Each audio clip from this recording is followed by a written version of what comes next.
आज का पहला पाठ प्रवक्ता ग्रंथ अध्याय 48 पद संख्या 1 से 15। तब एलिय्याह अग्नि की तरह प्रकट हुए। उनकी वाणी धधकती मशाल के सादृश थी। उन्होंने उनके देश में अकाल भेजा और अपने धर्मोत्साह में उनकी संख्या घटाई। उन्होंने प्रभु के वचन से 3 बार आकाश के द्वार बंद किए और 3 बार आकाश से अग्नि गिराई। एलिय्याह, आप अपने चमत्कारों के कारण कितने महान हैं। आपके सदृश होने का दावा कौन कर सकता है। आपने सर्वोच्च प्रभु की आज्ञा से एक मनुष्य को मृत्यु और अधोलोक से वापस बुलाया। आपने राजाओं का सर्वनाश किया, प्रतिष्ठित लोगों को गिरा दिया और सहज ही उनका बल तोड़ दिया। आपने सिनाई पर्वत पर दोषारोपण और होरेब पर्वत पर दंडाज्ञा सुनी। आपने प्रतिशोध करने वाले राजाओं का और अपने उत्तराधिकारियों के रूप में नबियों का अभिषेक किया।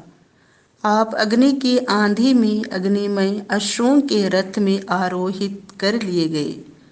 आपके विषय में लिखा है कि आप निर्धारित समय पर चेतावनी देने आएंगे, जिससे ईश्वरीय प्रकोप भड़कने से पहले ही आप उसे शांत करें, पिता और पुत्र का मेल कराएं और इसराइल के वंशों का पुनरुद्धार करें।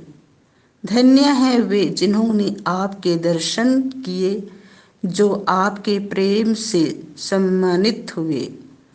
हमें तो जीवन मिला है, किंतु मृत्यु के बाद हमें आपके सदृश नाम नहीं मिलेगा। जब एलिय्याह बवंडर में ओझल हो गए तो एलीशा को उनकी आध्यात्मिक शक्ति प्राप्त हुई। वे अपने जीवन काल में किसी भी शासक से नहीं डरते थे। कोई भी मनुष्य उन्हें अपने वश में नहीं कर सका। कोई भी कार्य उनकी शक्ति के परे नहीं था और मृत्यु के बाद भी उनके शरीर में नबी का सामर्थ्य विद्यमान था।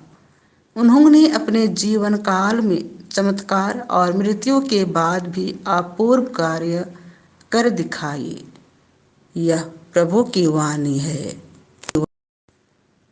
संत मत्ती के अनुसार पवित्र सुसमाचार अध्याय 6 पद संख्या 7 से 15। प्रार्थना करते समय गैर यहूदियों की तरह रट नहीं लगाओ। वे समझते हैं कि लंबी लंबी प्रार्थनाएं करने से हमारी सुनवाई होती है।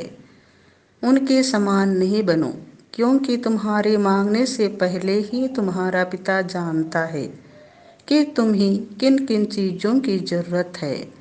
तो इस प्रकार प्रार्थना किया करो।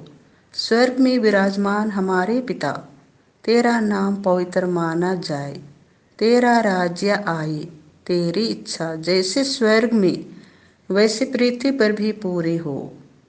आज हमारा प्रतिदिन का आहार हमें दे।